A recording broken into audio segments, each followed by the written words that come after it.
नमस्कार दोस्तों। आज मैं आपको सुनाऊंगा बेटी ने चुराए बाप की जेब से पैसे।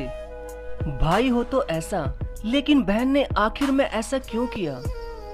पहाड़ों के बीच एक छोटा सा गांव था और उस गांव में एक किसान के एक बेटा और एक बेटी थी। बेटे का नाम राजू था और उसकी बेटी का नाम ईशा था।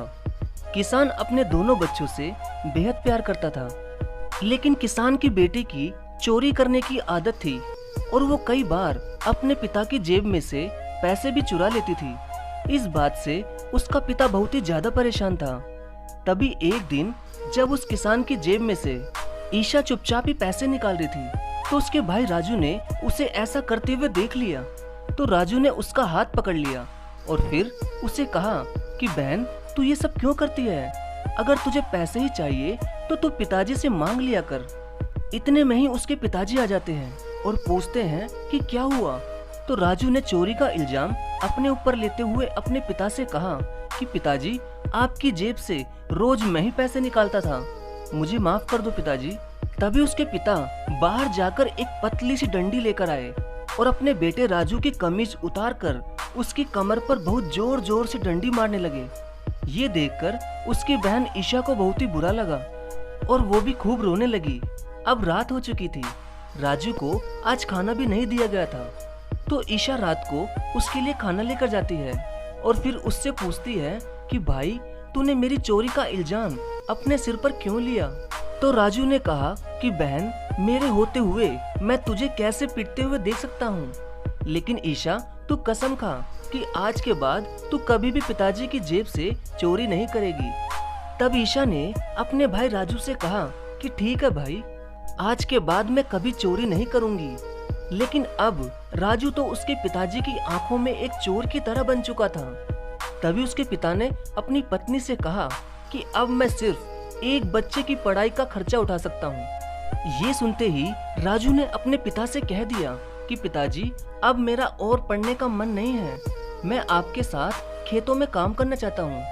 तभी ईशा समझ गई कि राजू ने उसके लिए ही पढ़ाई के लिए मना कर दिया। ये सुनते ही उसके पिता ने राजू पर चिल्लाते हुए कहा कि ठीक है, कल से तू मेरे साथ खेतों में ही चलना। चोरी करने से तो अच्छा है कि कुछ मेहनत करके ही दिखाना, और वैसे भी अब तेरे नसीब में नहीं है पढ़ाई लिखाई।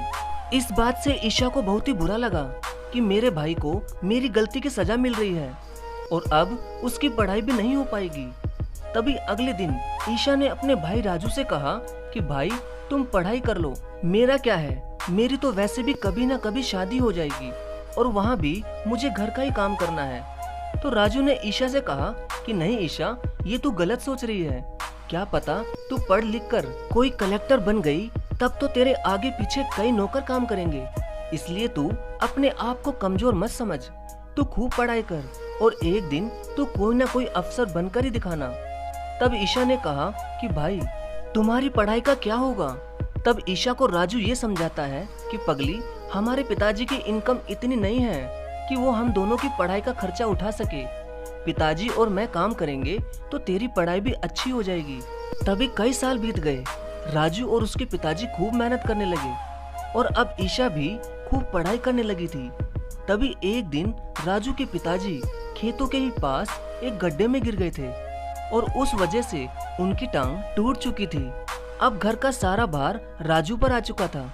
तभी ईशा ने भी पढ़ाई छोड़ने का फैसला कर लिया, लेकिन राजू ने ईशा से कहा कि बहन, तू अपनी पढ़ाई बीच में मत छोड़ना। तुझे याद है ना कि तुझे अब पढ़ लिख कर एक बड़ी अफसर बनना है। ये सुनकर ईशा आंखों में आंसू लिए अपने भाई के गले से लग जाती है और कहती है कि भाई, तुम मेरे लिए कितना करोगे? तुम्हारा भी तो जीवन है। बचपन में पहले तुमने मुझे पिताजी की मार से बचाया, जब मैं पिताजी की जेब से पैसे चुराया करती थी, और फिर जब पिताजी एक बच्चे की पढ़ाई का खर्चा उठाने के लिए बोले, तब भी तुम मुझे ही पढ़ाने की वजह से तुमने खुद पढ़ाई भी छोड़ दी। ईशा को ये बोलते हुए अंदर पलंग पर लेटे हुए उसके पिताजी ने सुन ली और ये सब सुनने के बाद उनकी भी आंखों में आंसू आ गए और उन्हें पछतावा भी हो रहा था कि बेटे की गलती की वजह से उन्होंने अपने बेटे को कितना मारा। लेकिन फिर उनको ये सोचकर अपने बेटे राजू पर गर्व भी होने लगा कि वो खुद मेहनत करके अपनी बहन ईशा को पढ़ा लिखा कर आगे बढ़ाना चाहता है।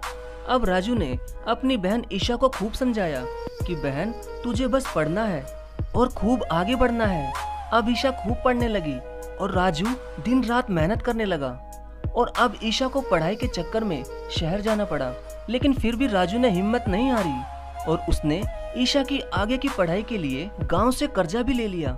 ईशा ने भी पढ़ाई में कोई कसर नहीं छोड़ी, वो पढ़ाई में सबसे आगे थी और होती भी क्यों ना, उसके भाई राजू की हिम्मत, प्यार और उसकी मेहनत उसके साथ थी। अब समय बीतता गया, राजू की दिन रात मेहनत करते हुए तबीयत भी खराब होने लगी थी, लेकिन फिर भी वो अपनी बहन को आगे बढ़ाने के लिए मेहनत कर ही जा रहा था। तभी एक दिन ईशा पढ़ लिख कर एक बड़ी अफसर बन गई और उसकी नौकरी एक ऊंचे पद पर लग गई।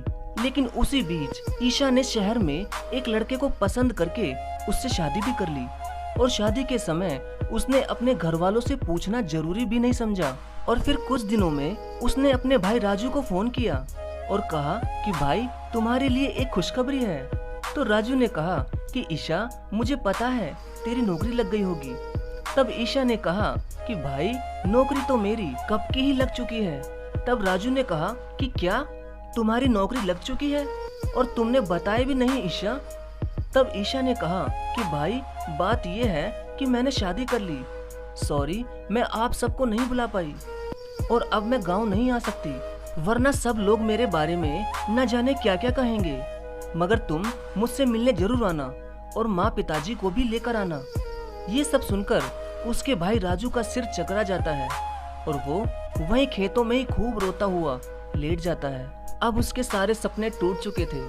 उसने सोचा था कि उसकी बहन ईशा नौकरी लगने के बाद थोड़ी बहुत उनकी गरीबी को दूर करेगी और भाई की सहायता भी करेगी, मगर राजू की बहन ने तो नौकरी लगने के बाद उनको बताया तक भी नहीं। मगर फिर भी राजू अकेला ही मेहनत करता ही रहा, ये सोचकर कि कोई बात नहीं, उनके परिवार में कम से कम उसकी बहन तो सुखी है।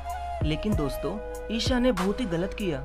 उसे नौकरी लगने के बाद अपने परिवार का साथ देना चाहिए था और उसका भाई उसी के लिए तो दिन रात मेहनत करके उसे पढ़ा रहा था। उसने तो उसके बारे में भी कुछ भी नहीं सोचा, बस नौकरी लगी और शादी भी कर ली। दोस्तों, उसके भाई राजू ने अपनी पढ़ाई ना करके अपनी बहन ईशा को पढ़ाया, उसके लिए दिन रात मेहनत की और उसके लिए उसकी चोरी का इल्जाम भी खुद के ही सिर पर ले लिया।